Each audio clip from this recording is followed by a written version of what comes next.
No, you can't count on these clocks. To the October 18th, 2017 City Council meeting. Let the record reflect that all City Council members and officials are present. Please stand first for the invocation and then the Pledge of Allegiance. Dear Father in heaven, we ask that you bless our meeting today and uplift our thoughts so that we may communicate with each other with a deep understanding of the needs of those we serve.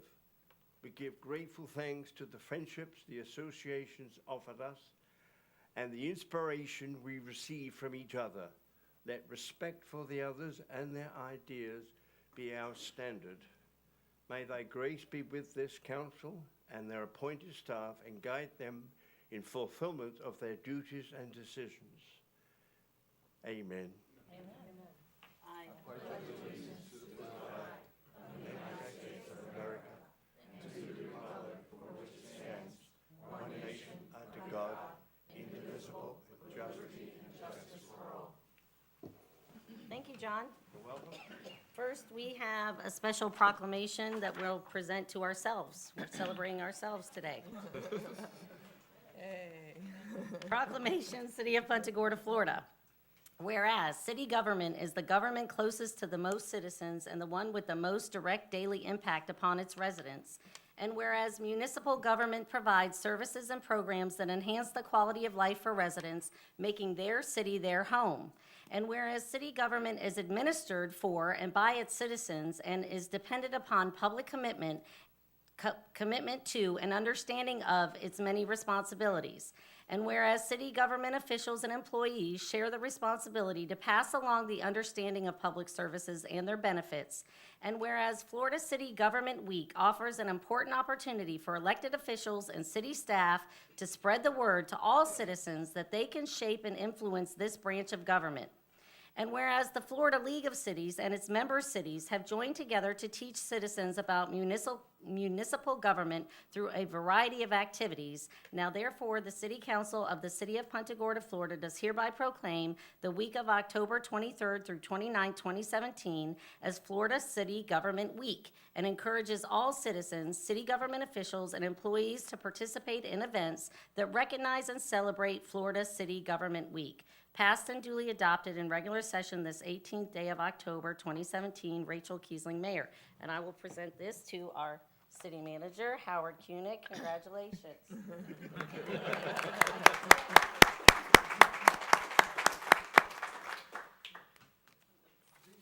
Everyone is participating in City Government Week right now. We do this every year. Yeah. Well, there Yeah. you go. Well, you saw our government in action after the hurricane, and every 2 weeks, we like to see your faces here. So, thank you. We'll carry on. Okay. And now we have a presentation from one of the people that helped us after the hurricane. So Howard the Hauler, if you'd like to come up, either podium. I know you have a last name. You're not just Howard the Hauler. You know, the Hauler is not your last name, so state your last name for the record for us. Turner. Howard Okay, Turner. Howard Turner. I'm a project manager with Crowder Gulf. We're based in Theodore, Alabama. And so I've worked for them since about 2003 when Isabel blew through Virginia. I'm a Virginia resident, and I've worked off and on farm over the years and have come back to work full-time. So y'all are my first event after being brought on as an employee. This time I've always been a subcontractor to them. But I want to thank the city, the residents, all the departments, especially Public Works and Utilities, for all the cooperation and help and assistance that you gave us in our goal of cleaning the debris off the streets of your city. Believe it or not, there's not always that level and sense of participation from the municipalities we work for. So it was quite enjoyable. That the sense I got as soon as I walked in was that, hey, we're going to help you do whatever you need to do because that'll help everybody, and it is absolutely true. So certainly Mark, I started with Mark first, and I guess I wore him out because he gave me Rick after that. So only took 2 or 3 days, and I guess I got old to him, so gave me Rick. But we worked very well together. He was fabulous. The girls in the office, everybody I came in contact with, if I asked, most times there was somebody to give me some assistance, for whatever we might need. So that was really nice, and want to thank you, and that's the way it should be, and I commend you on that. Thank you. One little data note is we worked 24 straight days, started on September 23rd, finished on October 16th. We hauled 361 loads to the Charlotte County landfill, and that equated to 17,815 cubic yards of material. We delivered that to the composting facility in the back by the name of Synagro, so they're going to have a beneficial reuse for that, which is always nice. I also want to thank the city and everybody for the confidence that you had in selecting us as your contractor to come in. I know there are lots of choices out there. I'm keenly aware that you never know what you're going to get till you get it, so I try to make a point that when I leave, everybody would like to see me come back, but just not on a storm situation. Come visit, just don't bring the storm with you when you come. So I do understand that, and should you all need services again for another storm event, we're ready to assist you in whatever way we can to do that. I do have one little thing I need to say is that when I first got here, my name's Howard, so obviously there's another Howard, and for the first 2 or 3 days, I usually try to get everybody to love me right off the bat, and that all works good, and in 2 or 3 days' time, I heard all these glowing, wonderful, loving things about Howard, and man, I said, I've really done a wonderful job getting everybody really fall in with me. And then I found out there was another Howard, and man, I was heartbroken. I had to stay home a day when I found out they were talking about that Howard, not me. So I had to work double hard to get myself get back into place. And one other thing is, if you're going to break down, try not to do it in front of the mayor's house. That's not the place to do it. That's what happened to us. So anyway, we survived it all, and there's a lot of tension and pressure when you first start. We know what everybody wants to do, but I always try to, say, hey, we're picking up sticks here. We're going to get it done. Everybody be calm, and we'll get to the end. Now, I will say that if you do have another event, I don't have a cape, so I can't fly in here to save the day, but I can show up with my shirt that says Howard on it and pick up all your debris. So you can call me again if it ever happens.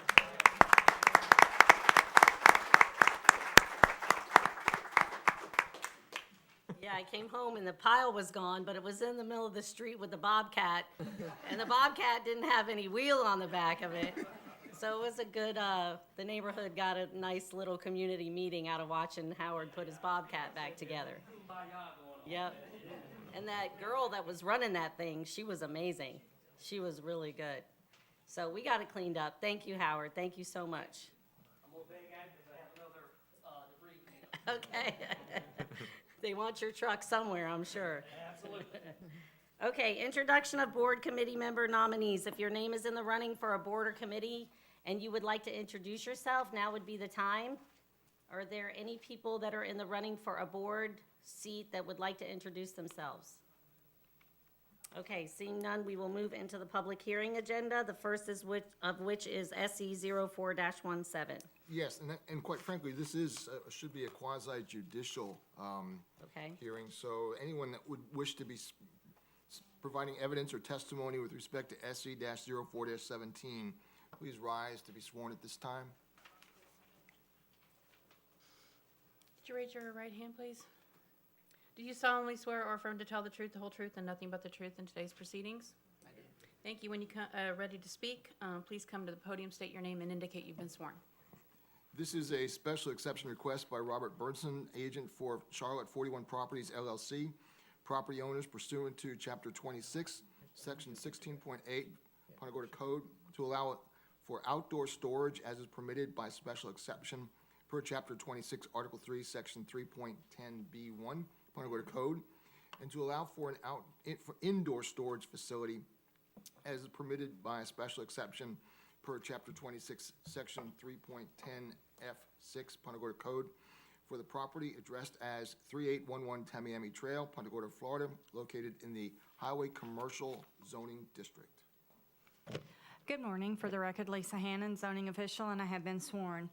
I'd like to enter the entire staff report into the record by reference. We'll give a summary of the request. In 2007, a Morris Depew Associated Incorporated submitted a special exception application to convert the then vacant Walmart to an indoor storage facility along with a motorcycle sales service center. No outdoor storage was requested with their final application. That request was approved unanimously by City Council November 21st, 2007.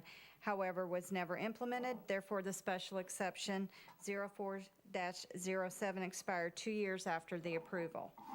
Robert Burnson, agent for Charlotte 41 Properties LLC, has submitted an application to convert the Muscle Car City Museum to an air-conditioned indoor storage facility, along with accessory parking for RVs and rental trucks within a 16-foot tall walled area in the rear. And the Planning Commission, DRC, and Urban Design do recommend approval of this request. We are here to answer any other questions the council may have. Any questions before we hear from the applicant?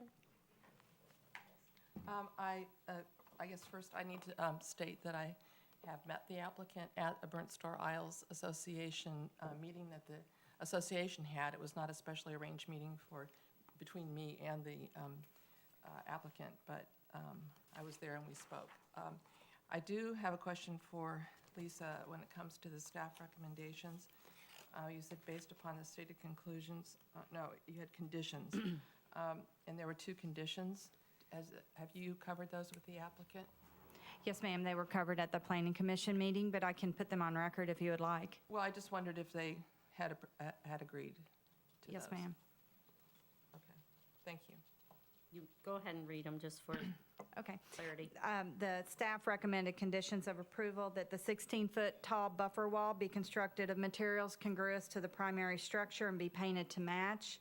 Additional landscaping will be required to be installed along the east and west portions of the buffer wall.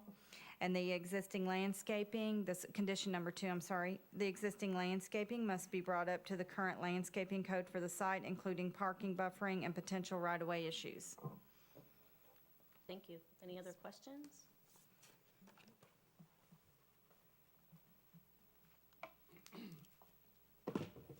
Good morning, Rob Burnson, Big W Law Firm. It's a little intimidating coming up after Howard the Hauler. There was so much energy, and but this is just as an exciting project. We are here requesting your approval of this indoor storage facility with the accessory outside parking for RVs and rental vehicles. We thank the staff. It's been a pleasure working with them through this process, and we join in the staff report and the conditions as presented, and we're happy to answer any questions that you may have. Thank you. I did read in here, there's some future development.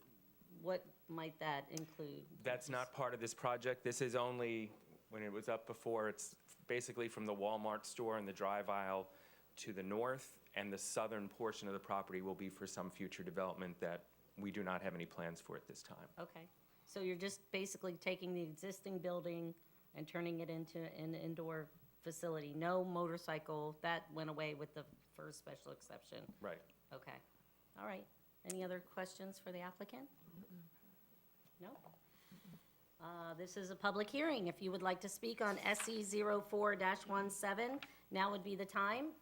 Would anybody like to speak on 04-17? Please make your way to the podium, state your name, you have 3 minutes.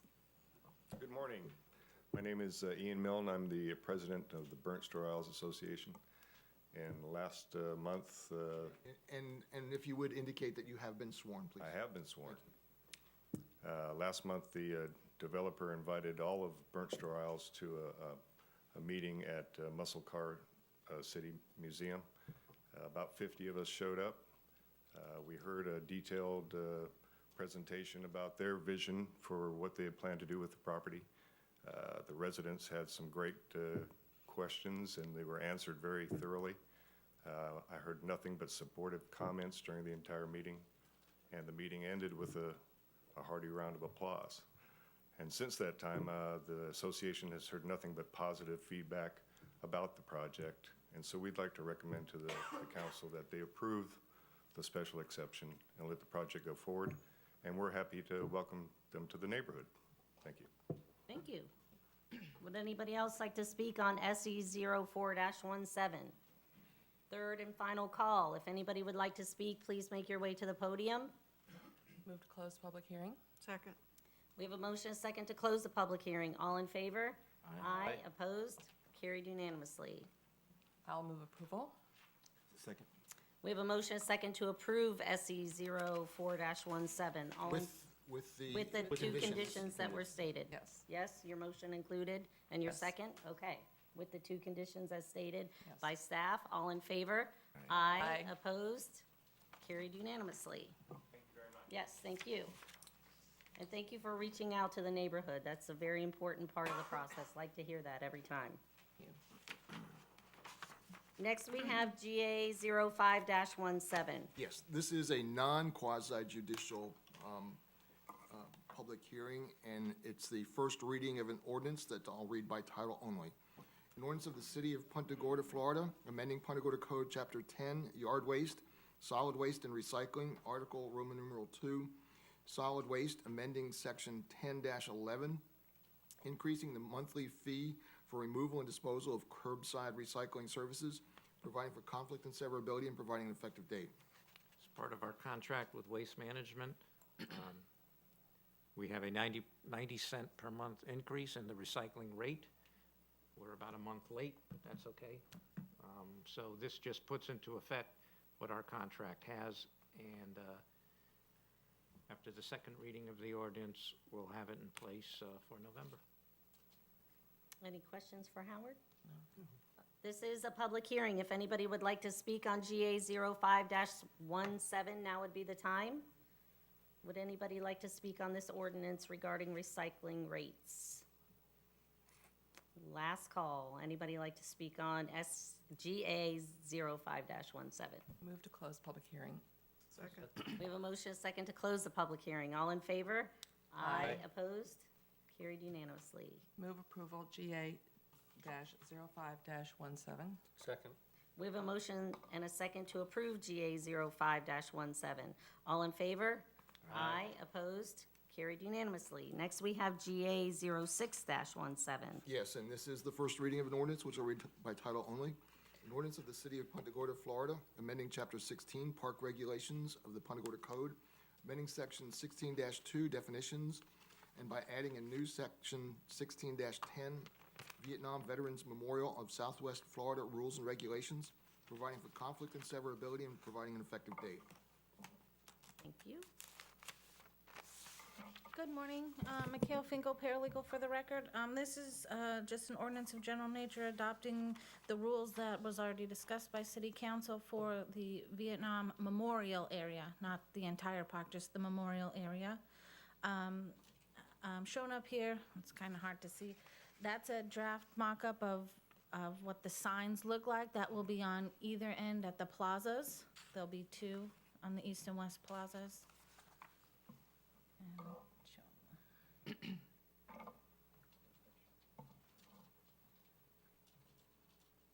this is what they look like in Washington, so you can see they'll be at the intersecting of the sidewalks, about similar height. And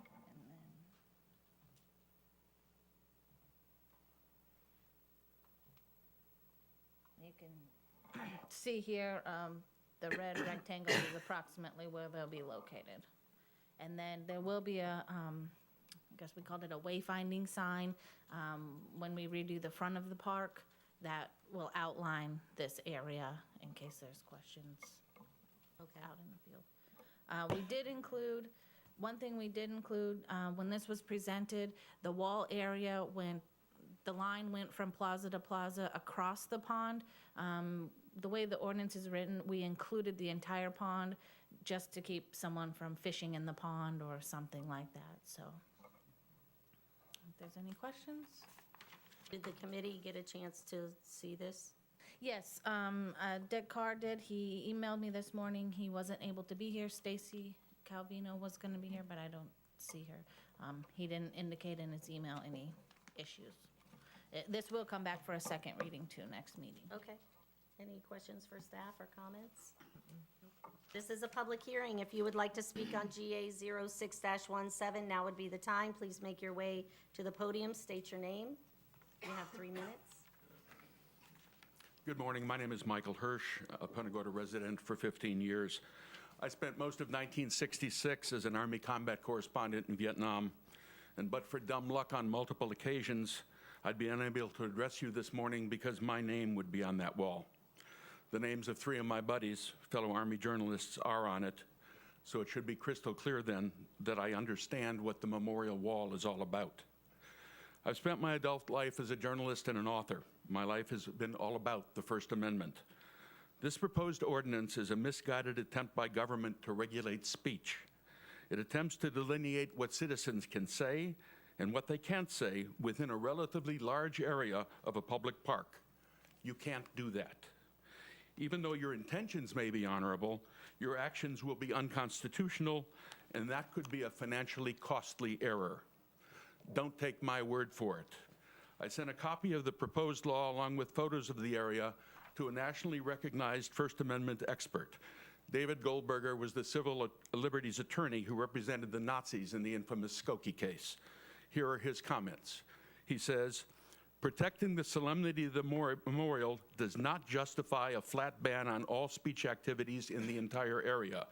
The First Amendment requires that restrictions like these be narrowly tailored and not ham-handed. You put the wall in a public space.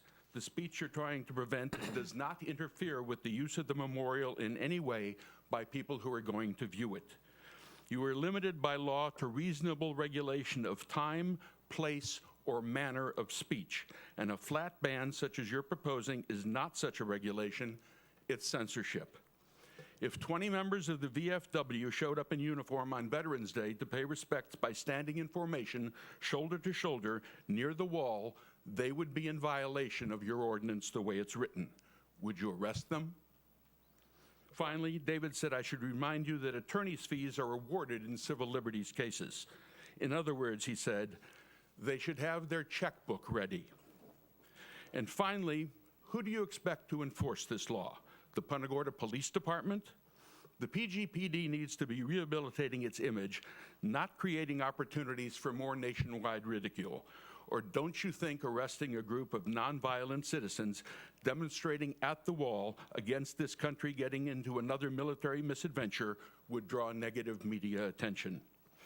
I urge you not to get into a situation where you'll have to spend tens of thousands of tax dollars on legal fees to defend your position in federal court. Post reasonable signage and rely on the decency of the vast majority of visitors to the area. Attempting to mandate respectful behavior is folly and not good governance or good use of the police force or our tax dollars. Thank you. Thank you. Anybody else like to speak on GA 06-17? Now would be the time. Please make your way to the podium. Anybody else like to speak on GA 06-17? Third and final call. Move to close public hearing. Second. We have a motion and a second to close the public hearing. All in favor? Aye. Opposed? Carried unanimously.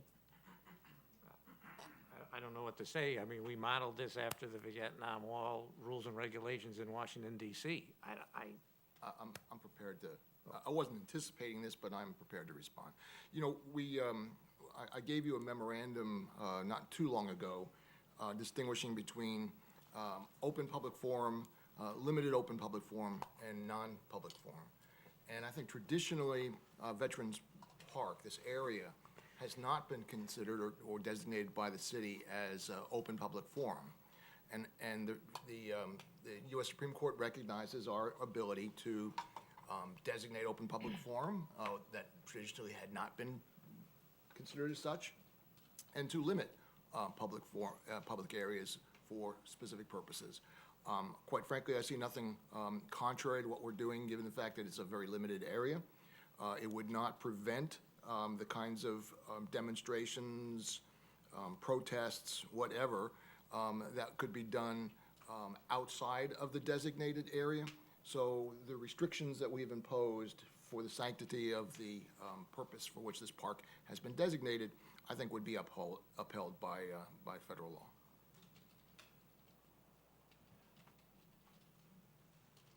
So as far as the wording from the ordinance, how closely matched to what they have in DC is it? Mikhail? Hi. That I don't know. Dick Carr had written that. It's what he proposed when he first, so I honestly don't know. I can go back and check to see. It's pretty close. I Yeah, mean, that's where he got the definitions That's from, where he got it so. from. Oh, sorry, you can't speak from the audience. Well, why don't we review that specifically before we move forward? Yeah, Yeah, we can continue this. yeah. Can we continue this Yeah, to the absolutely. next meeting with? Sure. We closed the public hearing, so, Well, you'd have the opportunity to reopen the public hearing. okay. So we'll reopen the public hearing and we'll continue this and see exactly what the regulations are for the DC wall and compare the wording for that. Okay. And that we're comfortable. just to clarify, so it's the demonstration or special events definitions that are in question? That's what I gained from the comments. Okay. All right, thank you. And can you bring back also the new diagramming of the park that you alluded to with the pond included? Sure. Okay, bring that back so we're Okay. aware of that as well. And You know, I'm sorry, go ahead. it's my understanding also that the area with the pavilion, people still can. Right. park on it. It's still, The gazebo is not included in the designated area. Correct. The gazebo is Right, open to any use. right. Yeah, let me suggest to you, just by way of some reference, even the U.S. Supreme Court building in Washington, D.C., is recognized as not being an open public forum for unlimited discussion, demonstrations, et cetera. So, I mean, it is recognized that just because it may be a public area, that it does not need to be open for all public discourse. Do we need to make a motion to continue? Yeah, that'd be appropriate. Okay. I'll make a motion to continue. second. So we have a motion, and a second to continue GA 06-17. All in favor? Aye. Opposed? Carried unanimously. Need a date certain on that? I think it was to the next. Next meeting. Next Next meeting. council meeting, if so, if November. possible. Oh, yeah. Okay. everyone. Creating another meeting from this meeting. Okay, thank you. We already heard the quasi judicial public hearing, and we have no second readings or resolutions on this agenda, but we do have, next we have the consent agenda, and there are 1, 2, 3, 4, 5 items on the consent agenda, which would be approval of the minutes of the regular meeting of October 4th, the letter of support from the Regional Planning Council that we discussed at the last meeting, and then 2 legal invoices. Does anybody want to pull anything off the consent agenda? Now would be the time. If the public would like to speak on anything on the consent agenda, now would be the time. Would anybody like to speak on those 5 items on the consent agenda? Okay, seeing none, we'll entertain a motion. Move to approve the consent agenda. Second. We have a motion, a second to approve the consent agenda. All in favor? Aye. Opposed? Carried unanimously. Okay, next we get into the regular agenda. So this would be the time, citizens' comments on any of these items. Let me read them out and then I'll let you start.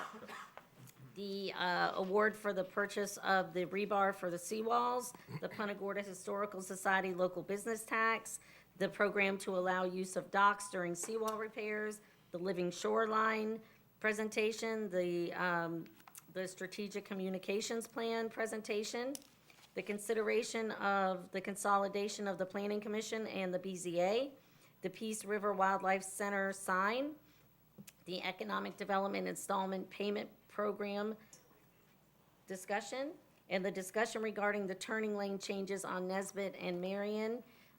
Also included in those, if you'd like to speak on the Grand Harbor Burt Harris claim, and the December meetings. Now would be the time to speak on any one of those items. Come make your way to this podium, state your name. You have 3 minutes. Sure. Gene Murtha, the Punta Gorda Historical Society. And a request is on the agenda for consideration of either forgiveness or postponement of the business tax. And it's solely because of the financial position that the Historical Society is in. Myself and Margaret Bogatis, who's the president sitting here, got involved this year at a request of many to try to bring some business principles to it. And the society, Historical Society, I have to say, kind of like was in dire need of some really financial management structure and budgeting and so on and so forth. So this year, looking at it, it's really kind of in distress, and we were just asking for consideration of the business tax. It's only $2,250. I know it's not a lot of money, but when you're in distress, everything counts. So thank you for your consideration. Thank you. Anybody else speak on regular agenda? Please make your way to the podium. Good morning. Charlie Council, appearing as a chair of the Planning Commission. I'm particularly intrigued about item 5. Where are we here? Yes. 7A, consolidation, or considering the consolidation of the Planning Commission with the Board of Zoning Appeals. It's a intriguing subject. I'm very anxious to see the discussion of the council on that item, particularly the rationale that would be in support of such an action. But in any event, I think it's most appropriate to elicit comment for both of those boards. And with that, I would like to see this placed on our next planning agenda as a discussion item of the planning board, and would also suggest it be appropriate to do the same thing with the zoning. Thank you. Thank you. Good morning, Harvey Goldberg, City of Punta Gorda. Just a couple of comments on the Brandon Strategic Communications Plan. There's an old saying that goes something like, if you're not certain where you're going, any road will get you there. This plan will get the city where we need to go and where we need to be for now and in the future. It's a great plan, and it's a terrific blueprint and roadmap to help make our city even more successful than it is right now. Thank you. Thank you.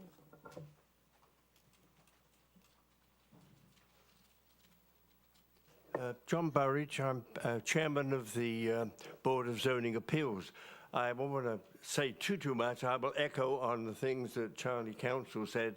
I agree with him, and I think that we should, at least each of the boards, discuss this, and I hope you'll give it a fair consideration. Thank you. Thank you. Anybody else on the regular agenda? Anybody else like to speak on anything on the regular agenda? Okay, seeing none, we will move into the budget item, 5A. Rebar contract. We went out to bid. We have, this is for the seawall repair program.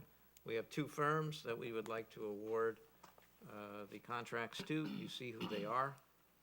This is just another step in the process. The next bidding will be the actual bidding for the contractors. So we just need to keep moving forward. Any comments or questions? No, I don't. All right, Like to move for move- approval. I'll move, second. We have a motion and a second to approve the award. All in favor? Aye. Opposed? Carried unanimously. Okay, next we have unfinished business. 6A is the Punta Gorda Historical Society local business tax consideration.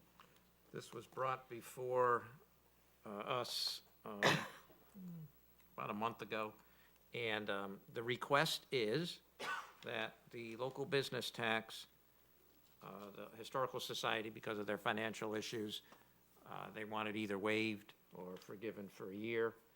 The city attorney has opined that you can't do that.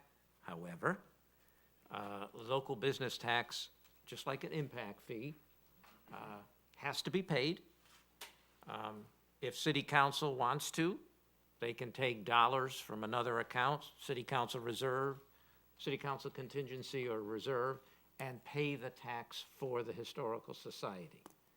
It's basically moving money around, but the tax has to be paid. So the options are to honor their request or not. And we've given you a way to do that. Jahan, you want to speak to the item? Yes, I mean, I think that the importance of the Historic Society as well as the structures that exist are, I think, are important to the city as well as just our branding in general. I think it's worthwhile. I mean, like I said, we were speaking with them. We were trying to postpone it, but it was not legal to postpone it. I do think it's worthwhile to cover this. I think that the new leadership has taken on a very difficult job of trying to restructure the society and just ran into some internal difficulties and resistance in doing so. This is, I find this situation is not of, say, they're doing, the new leadership, and that this is just came about, but I do feel that it's important for the city that they remain solvent and not have to have unnecessary burdens to get where they need to go. So this consideration is for this tax year, 1 year, okay, For okay. 1 year, yeah. Nancy? I would agree, and I also feel that they do the city a great service in maintaining the history park and save us considerable dollars. We would have to do that ourselves. I mean, I even offered the suggestion to Howard, well, if we need to make this more legitimate, then we pay them something for the service that they render to us, because we could measure how much does it cost us to maintain Lashley Park and whatever. So there's certainly a great value of their commitment to the community, and I agree if what the leadership is trying to do, and it's a great task. But I think I respect the talents that they bring to the table and abilities, so. I agree. I mean, we've already heard of fundraising efforts that are underway. We've been asked to participate in one particular one. So I do believe, they will make themselves solvent eventually, so I'm in favor of it. Gary? Yeah, I just want to emphasize with Nancy's point. This is an asset to the community. It's an asset to Punta Gorda. It's also an asset to issues we're going to talk about later and so forth. This is an acute situation, not a chronic situation, and I think we should just go forward. Okay. So, Just for the record, my objection to the city waiving the fee was as a result of a legal analysis of whether the city council had that authority. And I find that it did not, but clearly you have the authority to do what is being proposed today. Okay. Thank you. so, the recommendation is either the council contingency or the general fund reserves, doesn't matter to us. We'll just do an internal transfer. Council contingency is fine. So I'll make a motion that we take it from the council contingency fund. I'll second it. We have a motion, a second, to take the funds from the council contingency. All in favor? Aye. Opposed? Carried unanimously. Okay. Good luck. I wish other things were this easy. Next, we have program to allow use of docks during seawall repairs. Every time you do a new program, not every time, sometimes when you do a new program, you find things that we have to deal with. This is one of them. The Special Residential Overlay Districts, Punta Gorda Isles, Burnstar Isles, has a code provision that states you cannot rent out your docks. So the program that's been put in place is actually doing quite well. Where during seawall repairs, we have people signing up and offering their docks for other folks to park their boats while the seawall is getting repaired. What we are recommending is that we put together an emergency ordinance to amend, to basically state that for the next 3 years, if you offer your dock up to another customer who's having their seawall repairs, you can either give it to them, just loan it to them, or if you want to charge a fee, you'll be able to do that. I'm We fine want to with- move forward with this immediately. I'm okay with it. I'm fine with it. I mean, it's either we look the other way or we make it legitimate. I asked Howard to put this on the agenda because the dock match program that we set up with the Boaters Alliance has taken off like Buster's gang. I mean, we had a great article that was in the paper last week about it, and we were on Wink News and several other news media sources. We did a radio interview with Ken Lovejoy, and we've gotten over 60 people already who have volunteered their docks for letting people use them short-term while their seawalls are replaced, and I'm ecstatic about that. Boaters Alliance has entered into a great community service partnership with us on this, and when I happen to notice that there is an ordinance that says you can't rent your dock, I've received phone calls and emails from several of the people who are offering dock space, and a couple of them did ask if they could charge for it, and I said, I think you can, but let me get back to you because I know there's an ordinance in place. So I think we just need to waive that part of the ordinance short-term so that we can allow these people to move their dock, or move their boats to a different dock while they're having their seawalls replaced. But special kudos to the Boaters Alliance for their proactive attitude about this whole thing and all of their help. It's been really helpful to all of us. I would like to ask for some direction. When this was first brought to my attention and asked to take a look at how we can do this, one of the thoughts that I had was the necessity of creating a temporary regulatory program so that those people that were offering their docks for rent were legitimately doing so for purposes of assisting those whose seawall was in disrepair, as opposed to having boats at docks from people whose seawalls weren't in disrepair. And as we were discussing with Howard, it really became sort of unwieldy to create some sort of temporary permitting program. So one of two things can happen. Either the association can come up with some way to regulate that themselves and be responsible for ensuring that those that volunteered their docks or were willing to allow the docks to be used temporarily ensured that they were doing so for bona fide purposes, or for the purpose of the 3 years, just dispense with the prohibition in general of leasing docks so that, we don't have to worry about policing potential violations. I would go with the latter of those because we don't have the ability to police it to the extent where we would be having to interview each person. They can go on the Boaters Alliance website and sign up to be part of the program and allow their dock and/or their lift to be available to people. And they just don't have the staffing ability to go ahead and police everything. Understood. Is that the consensus? I just want to make a comment. I said, the vast majority of the people that are going to be using this program are decent, legitimate people, okay? The only way I could see myself charging somebody to use my dock is if they put a 50-foot symbol on and they needed to plug into my shore power. I would certainly like to have some subsidy for the $100 a month that the electricity is going to cost. But other than that, these are decent people. If there's one or two that want to push it and take advantage of it, it's not worth our effort and time, Yeah. because these are good people. Yeah, I agree. Nancy? I understand what you're saying, David. However, this ordinance has been on our books for quite some time, and we don't have any mechanism to monitor it today. So why get all bothered by the fact that we want somebody to have a mechanism tomorrow? In my view, I understand the need to do this as an emergency basis, but people's seawalls fail all the time. So why wouldn't we just allow anyone who needs to move their boat because their seawall is being replaced, allow them to seek an alternate place to put it and just make it something that That's what they're already people already doing do it anyway. anyway. I mean, it That's my happens point. anyway. That's what they're already doing. So why don't we just allow people to do this?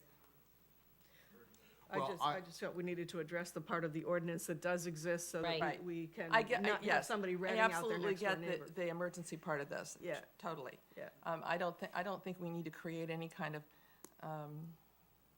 monitoring situation or whatever, as, we don't do it today. No, Well, we have most of addressed these, signage. most of our ordinances Signs will not. recognize that most people are good neighbors. The purpose for ordinances is to have a mechanism to deal with the bad apples.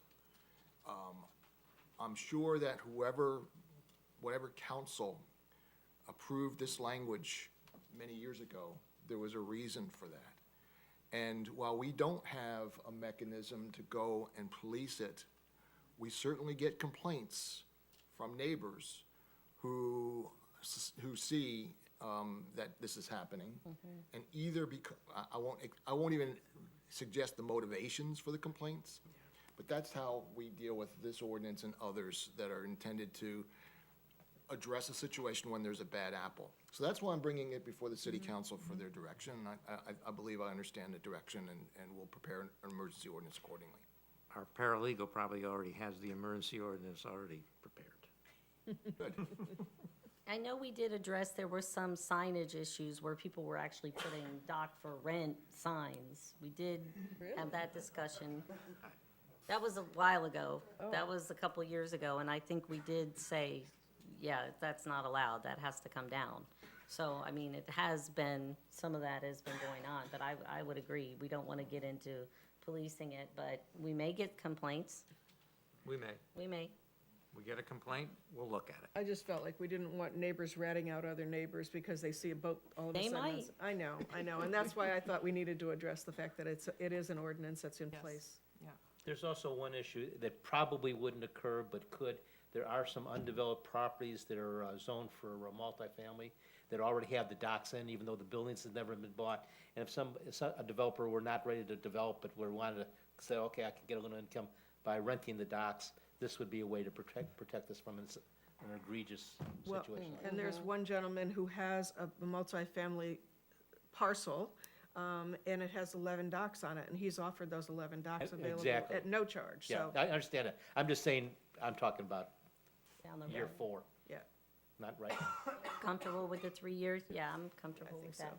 So do we need, I mean, No, consensus and? It'll be on the next agenda. Okay, it'll be on the next agenda. It's probably As an drafted emergency already. ordinance? Is Yes. it okay. Yeah. All right.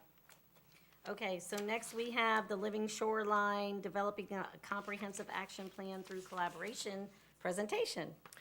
Good morning, Joan LeBeau, Urban Design Manager, for the record. Back in April, the City Council directed staff to move forward on a Living Shoreline Comprehensive Project. The concept of the Living Shoreline Plan provides implementation of natural banks stabilization techniques that incorporate approaches, a combination of maybe wetland plants, oyster reefs, sand, rocks, et cetera. And it is not utilized in all areas, only where appropriate. So the idea was to provide shoreline protection and maintain the valuable habitat. This idea was actually brought forward to us by the Four Point Sheraton in conjunction with a project they're working on. They would like to see their seawalled shoreline along the hotel property include a living shoreline aspect.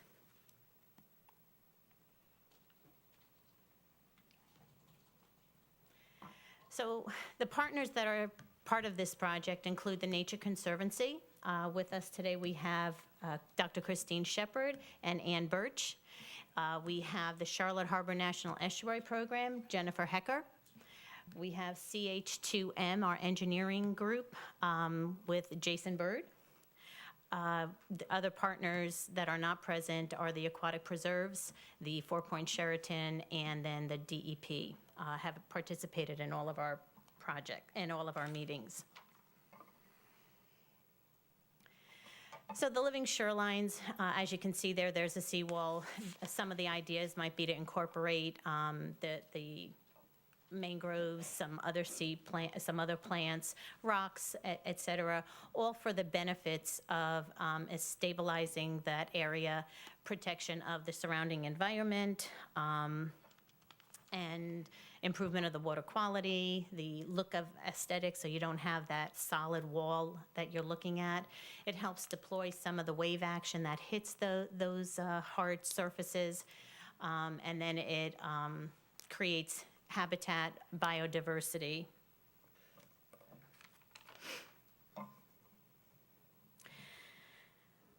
The discussion that the partners have been going over for the last 7 months is expanding this Living Shoreline project from a single demonstration area to include a regional comprehensive Living Shoreline action plan. This is an exciting opportunity for us to try something to utilize the natural-based approaches to reduce the risk from storm surges, address the sea level rise that is occurring, and to enhance the area. The hotel property would serve as a visual model for other areas with similar hardened shorelines, and then the plan that we would recommend associate with this project would provide other areas and other communities the possibility of putting into effect this type of work. All of the work would be done. It would be sort of an outline for them to move forward. So the city would provide that as part of their climate adaptation plan. So the proposal that we're looking at is actually to add a component to the update that is coming up for the city. The city has already been awarded, has already been appropriated $30,000 for the climate adaptation plan update. It is the 2009 update that we'll be working on. And we would like to add to that plan, which would serve as a model for future projects. It would show the power of the public partnerships that we would build with it, create an aesthetically appealing design, and protect the infrastructure through enhancement of the shorelines. The proposal would include that pilot project located there on the Phase 1 picture.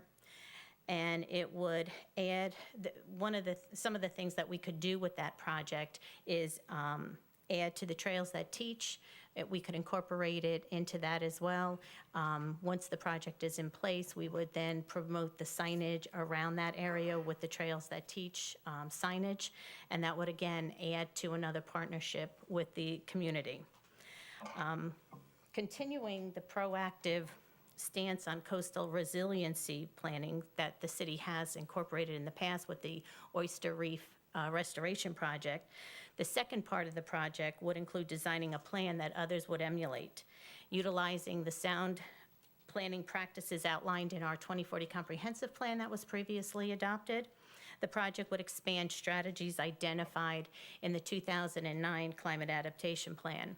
I don't know if you're aware of this, but our plan has actually incorporated 7 out of the 8 strategies that were provided to us in that plan. So it is time to move forward and set a new set of goals for the city.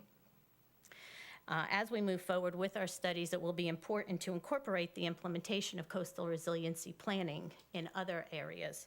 And one such item is the build-out and transportation study that we're doing. It's unusual to have 2 studies coming together that would benefit from each other. So it's important to incorporate those coastal resiliency planning strategies into that plan as well. As previously mentioned, there are a variety of benefits associated with this plan, and it would address the coastal resiliency planning and increase our information on storm risk and the changing climate. Again, we would showcase the power of public-private partnerships. Since the community actually came to us, it's a little different. We don't have to go to them. They're actually trying to help us figure out a way to do this. The protection of our shorelines. We all know that the Charlotte Harbor is a jewel to the city, and it is our economic engine, so we would like to protect that in the future. The creation of the habitat for the marine life, again, adding to that protection of our harbor. The improvement in the water quality, again, adds to the area's economic base. And that is an investment that is a win-win for everybody, not only the property owners, but the residents, the community, and our local businesses. So as we move forward, there's always the estimated budgets. So looking at the pilot year one, I just want to make you aware that these are proposed budgets. They would have to be proofed and checked. But the good thing to think about is that the group that we are associated with, the partners that we have formed, we have all worked together in the past. TNC has worked with the city for over 10 years. TNC is working with our engineering group, CH2M, on other projects. The city has worked with the Four Point Sheraton, and we've worked with the Charlotte Harbor National Estuary Program. So all of us together have really done well to push Punta Gorda forward in our coastal resiliency planning, and we'd like to continue that effort. So looking at that, the pilot project in year one, $50,000 is expected to be the cost of the planning, design, and survey costs. And then the bulk of that project will be the engineering and construction costs. And we would be looking for grants and other opportunities to pay for that. As this will be a multi-year project, a critical piece of the completion of the plan update is incorporated in the city's budget for the $30,000 climate adaptation plan. We feel that by adding $15,000 additional, we can actually do a living shoreline element as part of that plan. And then therefore in the future, if that was a result of our climate adaptation plan strategies that would come out, we would be able to save money by incorporating it now rather than later and having to review all of those other aspects at a later date. Like I said, the $30,000 is already committed and is appropriated right now. The additional costs for the project design, surveys, and permitting would be something that, again, we would look for through grants and other partners, hoping to get the county on board. Maybe they can do some add some funds for us. We're not sure of that. We are working with them to see if they would. They are actually waiting for the outcome of the first part of this project. So as we move forward, we are looking for approval from City Council to do phases 1 and 2 concurrently. We are seeking out the grant funding for implementation, and again, promoting that city-county collaboration. And also requesting that the $15,000 be added to the existing $30,000 budget that we already have for the climate adaptation plan update. If that occurs, the city then will start with the city and the partners will begin with the Four Point Sheraton pilot project. We will design the project scope and implementation portion of the plan. We will continue to seek funding, additional funding, and as I said, in an effort to reduce the costs to the group, we'll promote the collaboration with other partners. Again, it will be a demonstration of a successful private partnership, we feel, and it will be a model that will be used for other communities.